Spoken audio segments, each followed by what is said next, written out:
하나님 말씀은 사무엘하 6장 1절에서 11절까지의 말씀입니다. 사무엘하 6장 1절에서 11절입니다.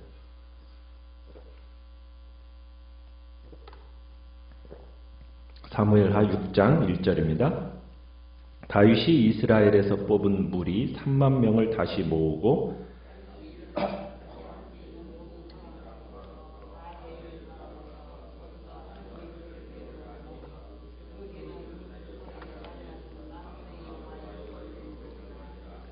그들이 하나님의 궤를 새 수레에 싣고 산에 있는 아비나답의 집에서 나오는데 아비나답의 아들 우사와 아효가 그 새 수레를 모으니라.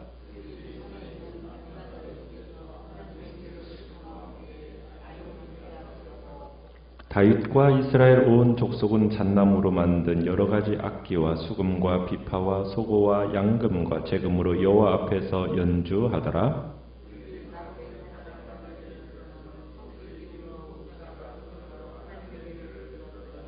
여호와 하나님이 우사가 잘못함으로 말미암아 진노하사 그를 그곳에서 치시니 그가 거기 하나님의 궤 곁에서 죽으니라.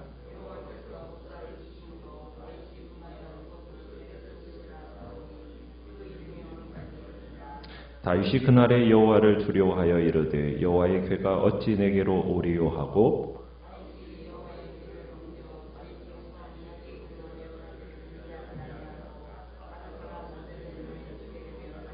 같이 읽습니다. 여호와의 궤가 가드 사람 오베데돔의 집에 석 달을 있었는데 여호와께서 오베데돔과 그의 온 집에 복을 주시니라. 아멘.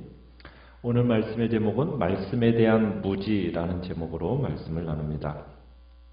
오늘 본문은 기럇 여아림에 있는 아비나답의 집에서 지난 50년간 안치되었던 법궤를 예루살렘으로 옮겨오는 과정을 보도하고 있습니다. 법궤가 기럇 여아림에 있는 아비나답의 집에서 50년간 머물러게 된 이유는 우리가 사무엘상 초반부에서 다루었어요. 이스라엘이 법궤를 엘리 제사장 시대 때 블레셋 사람들에게 빼앗겼었지 않습니까? 그때 이 법궤 때문에 블레셋 5지방이 초토화가 되었죠.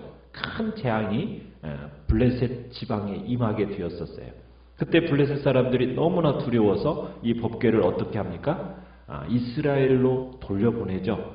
새 수레에 실어서 이제 이스라엘로 돌려보냈는데 이때 이스라엘로 돌아온 이 법궤를 실로에 안치하지 못하고 변방 시골 마을 이 아비나답의 집에 거의 방치된 채 보관 중에 있었던 겁니다. 자, 그리고 나서 이제 다윗이 파란만장한 여정을 겪은 후에 유다의 왕으로 거쳐서 마침내 이스라엘 통합왕, 12지파의 통합왕으로 등극하게 되지 않았습니까? 그러면서 이 다윗이 제일 먼저 착수한 일이 뭐냐? 바로 아비나답의 집에 있던 이 법궤를 다윗성으로 옮기는 일이었어요. 다윗의 정치 철학은 무엇이었느냐면 여호와께서 이스라엘을 다스리셔야 한다. 그러기 위해서는 하나님의 법궤가 예루살렘 수도로 와야 한다. 이게 다윗의 정치 철학이었던 겁니다. 그래서 다윗이 이제 오늘 1절에 보면은 이스라엘에서 뽑은 무리 몇만 명이요? 3만 명을 모아가지고 법궤를 옮기는 대역사를 하게 되는 겁니다. 물론 하나님의 궤를 옮기는데 3만 명이라는 이 많은 사람들이 필요한 것은 아닙니다. 법궤라는 것이 그렇게 큰 물건이 아니니까요. 그러나 다윗은 하나님이 실제로 이스라엘의 왕이시다라는 것, 그리고 그만큼 이 하나님의 궤가 참으로 중요하다라는 것을 백성들에게 인식시키기를 원했던 겁니다. 그래서 3만 명이라는 많은 사람들을 선발했던 거죠. 자기와 함께 있는 모든 사람들과 더불어서 이제 바알레 유다로 가서 거기서 이제 하나님의 궤를 메어오려고 이제 하고 있습니다. 자, 그런데 이 궤에 대한 설명을 어떻게 하고 있습니까? 2절 중반절에 보면 그 궤는 하면서 그룹들 사이에 좌정하신 만군의 여호와의 이름으로 불리는 것, 지극히 거룩한 성물이다라는 이런 의미를 이제 여기다가 적어놓고 있습니다. 그러니까 여호와의 궤는 뭘 상징적으로 보여주고 있는 거냐면 하늘에 있는 하나님의 보좌를 상징적으로 보여주는 물건이 바로 이 법궤입니다. 그러니까 원래 하나님은 이스라엘 백성들에게 하나님에 대해서 어떤 형상도 만들지 말라고 그랬잖아요. 그런데 오직 법궤만큼만, 이 법궤만큼만은 두 천사가 날개를 펼쳐서 이렇게 마주 보는 모습을 새기게 해놨습니다. 그 천사가 마주보는 그 사이에서부터 하나님의 말씀을 듣게 했다라는 거예요. 이 두 천사가 상징하는 바는 뭐냐? 죄인들의 접근을 막는 천사, 그 상징적인 모습이고요. 하나님의 법궤의 상징은 하나님의, 천상의 하나님의 보좌를 상징하는 모습이 바로 법궤의 모습입니다. 그래서 출애굽기 25장 13절로 14절을 보면 하나님의 법궤에 대한 움직이는 규칙이 정해져 있었어요. 법궤는 하나님의 임재의 상징이기 때문에 함부로 다루거나 취급해서는 절대로 안 되는 물건이었습니다. 자, 하나님께서는 법궤를 어떻게 운반하라고 하십니까? 법궤 자체에는 손을 대서는 안 돼요. 그 채를 딱 만들어가지고 법궤 양쪽에 있는 고리에 꿰어서 사람이 직접 어깨에 메고 운반하도록 그렇게 되어 있었습니다. 그러니까 하나님은 법궤를 반드시 제사장들이 어깨에 메도록 하셨다는 얘기입니다. 그런데 다윗은 법궤를 옮기면서 아주 중요한 실수를 하고 있어요. 법궤를 옮길 때는 고앗 족속 제사장들이 어깨에 매게 되어 있는데 율법대로 하지 않고 어떻게 옮기고 있습니까? 오늘 본문에서는 3절 4절에 보니까 그죠? 새수레에 실어서 옮기고 있는 겁니다. 그들이 지금 하나님의 궤를 새수레에 싣고 산에 있는 아비나답의 집에서 나오는 거예요. 그러면서 그 아비나답의 아들 우사와 아요가 그 새수레를 몰고 있습니다. 왜 다윗은 하나님의 궤를 옮기면서 율법에 정해진 대로 제사장이 어깨에 매게 하지 않고 새 수레에 법궤를 얹어서 옮겼던 것일까? 이 수레는 물건을 운반하는 데 있어서 굉장히 효율적인 도구이지 않습니까? 그러니까 법궤를 편리하게, 쉽게 그렇게 운반하려고 그냥 수레에 실었던 것 같아요. 그리고 아마 블레셋 사람들이 그렇게 법궤를 이렇게 옮겨왔기 때문에 뭐 그렇게 하는 것도 나쁘지 않을 것으로 여겨졌던 것 같습니다. 아무튼 편리함이 있으니까. 다윗은 그리고 자기 생각, 하나님의 말씀보다는 자기 생각에 더 좋은 방식이다라고 생각을 하면서 이 법궤를 새 수레에 실어서 옮기고자 했던 것 같아요. 그러면서 5절에 가보면은 뭘 동원했느냐면 오케스트라를 동원했습니다. 하나님 앞에서 멋진 연주를 한 거예요.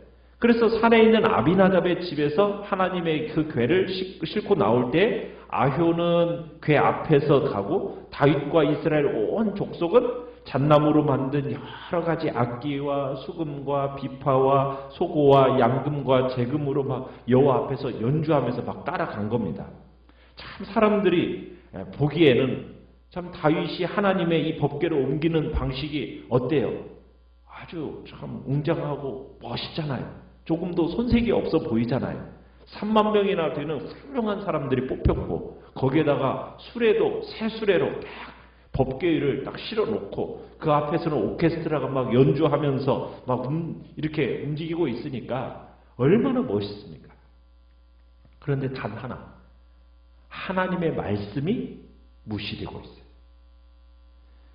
법궤를 옮길 때 반드시 하나님께서 제사장이 어깨에 메고 그 법궤를 옮겨야 한다라고 말씀하셨지만 이 말씀이 무시되고 있습니다. 자, 말씀이 무시되고 있는 이 일이 과연 어떻게 되었습니까? 6절에 가보면 그들이 나곤 타작마당에 이르자 갑자기 소들이 뛰기 시작했습니다. 그러니까 소들이 막 뛰니까 너무 당황한 나머지 아요의 형제 우사가 어떻게 했어요? 손을 들어서 하나님의 궤가 떨어지지 않도록 딱 붙들었습니다. 그러자 여호와 하나님 어떻게 하셨어요? 우사가 지극히 거룩한 성물을 만졌다라는 그 이유로 죄를 물어서 진노하셨고 그를 그곳에서 치시니까 즉사해버렸습니다. 하나님의 계획에 대해서 즉사했어요. 여러분, 우리가 한번 생각해 볼 것이 뭐예요? 막 소가 날뛰어요. 그러면은 하나님의 법궤로 어떻게 됩니까? 수레에서 굴러 떨어질 거 아니에요. 그러면은 박살나잖아요. 여러분 같아도 어떻게 하겠어요? 떨어지지 않도록 붙잡아야 되지 않겠어요? 지금 우사가 그런 형편입니다. 누구도 그거 가만히 놔둘 수 없는 거잖아요. 떨어지지 않도록 붙잡는 것이 우리 인간의 마음 아니겠습니까? 그런데 그 결과는 뭐라고요? 죽음입니다. 여기서 알게 되는 게 뭐예요?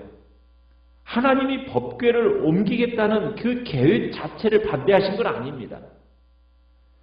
뭐에 대해서 진노하신 거예요? 옮기는 잘못된 방법에 대해서 진노하신 거예요. 다윗은 하나님의 말씀대로 하지 않은 거예요.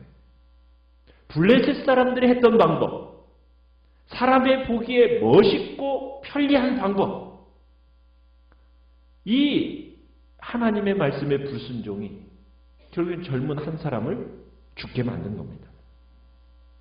하나님은 다윗이 그 많은 사람을 모으고 돈을 들여서 새 수레를 만들고 큰 오케스트라를 연주하는 이것보다도 무엇을 더 원하셨던 것입니까? 하나님의 말씀, 그 말씀을 더 깊이 묵상하고 그것을 자신의 삶에 적용하는 것을 무엇보다도 원하셨다라는 거예요. 물론 사람들의 입장에서 볼 때는 그렇습니다. 너무 성경해요. 왜 그렇게 성경합니까? 좀 융통성 좀 발휘하세요. 좀 융통성 좀 발휘하면서 신앙생활을 해야지 그렇게 그냥 말씀에 그냥 얽매여가지고 그렇게 너무 율법적으로 살지 말라고 이런 식으로 얘기하는 것이 오늘날 시대의 사람들의 모습입니다. 좀 제사장 대신에 좀 수레도 좀 시대가 바뀌었잖아요. 얼마나 편리합니까? 좀 편리하게 운반해요. 그렇게 고리타분하게 사람들 고생시키지 마시고요. 아마 다윗은 사람들의 그 말에 그 기대를 만족시키는 그런 일을 했던 것 같아요. 그러나 하나님은 사람들의 기대를 만족시켜주는 것보다도 무엇을 더 원하신 겁니까? 하나님의 말씀 앞에 무릎 꿇기를 더 원하셨던 거예요. 3만 명의 사람, 거대한 오케스트라, 이것보다도 한 구절의 성경 말씀을 더 중요하게 생각하신다는 거예요. 하나님이 한번 어깨로 메라 했으면 아무리 많은 사람들이 시대가 바뀌었으니 새 수레로 옮기는 것이 더 편리합니다. 이렇게 운반하자고 해도 어깨로 메어서 운반하는 하나님의 말씀에 순종해야 된다는 거죠. 어떻게 보면 다윗의 편리주의 정책, 이것의 종지부를 쾅 하나님께서 찍어버리신 겁니다. 다윗은 이 상황을 어떻게 여겼다라고 얘기하고 있습니까? 8절에 보면 원통하게 여겨서 그곳 이름을 뭐라고 지었어요? 베레스 우사라고 불렀습니다. 그러면서 다윗이 분하여 이렇게 얘기하고 있죠. 이 분노는 누구를 향한 분노일까요? 하나님을 향한 분노입니까? 우사를 향한 분노입니까? 아니면 자기 자신을 향한 분노입니까? 그죠? 자기 자신이라고 아마 생각이 됐을 것 같아요. 자기 자신을 향한 느낀 분노였을 것입니다. 참 이런 사태에 대해서 자기가 이 사태를 초래했다라는 어떤 그런 통분한 마음이 다윗에게 있었던 거죠. 하나님의 법궤는 신의 산에 강림한 지극히 거룩하신 하나님의 인재를 대표하는 지성물입니다. 거룩하신 하나님은 죄인이나 속된 피조물, 허물없는 그 어떤 피조물의 접근 이런 것들을 어떻게 하십니까? 함부로 하지 못하게 막으십니다. 그래서 출애굽기에 가보면 하나님을 향해서 돌진하는 자들에 대해서 어떻게 하십니까? 죽이라는 거예요. 하나님을 향해서는 함부로 할 수 없는 존재가 인간이고 피조물인 겁니다. 그 사람이 어떤 인종이냐, 종교를 가지고 있냐, 이것 구별 없습니다. 죄인들을 향해서는 하나님이 돌격하시고 돌파하시는 하나님이라는 것을 다윗이 깨닫고서는 9절에 뭐라고 했어요? 그날의 여호와를 뭐 했다? 두려워하여. 심각한 두려움에, 하나님에 대한 두려움에 빠지게 됩니다. 그러면서 9절에 여호와의 궤가 어찌 내게로 오리요 하면서 다윗성에게로 자기 이렇게 메우는 것을 이제 즐겨하지 아니하고 어디로 갑니까? 여호와의 궤가 11절에 가드 사람 오베데돔의 집으로 메어가게 됩니다. 그러니까 여호와의 궤가 오베데돔의 집에 있는 석 달 동안에 하나님께서 오베데돔과 그의 온 집에 복을 주셨습니다. 무슨 기준이 여호와의 법궤가 어떤 사람에게는 죽음으로 어떤 사람에게는 복을 베푸시는가? 기준에 대해서 뚜렷하게 본문은 보여주고 있지 않습니다. 민족이나 종교가 여호와의 축복을 받거나 저주를 받는 그런 기준으로 고려되는 것은 아니에요. 가드 사람 오베데돔 하면 오베데돔은 어느 민족 사람이라는 겁니까? 가드 사람이라고 하면 블레셋 사람이란 얘기예요. 근데 블레셋 사람 이방인이 복을 받아요. 베레스 우사는 어느 나라 사람입니까? 민족이 이스라엘 민족이에요. 그런데 징벌을 받아서 죽습니다. 블레셋 사람은 복을 받고 이스라엘 사람은 죽고. 이유가 뭘까요? 특별한 이유를 우리에게 말씀하고 있지는 않아요.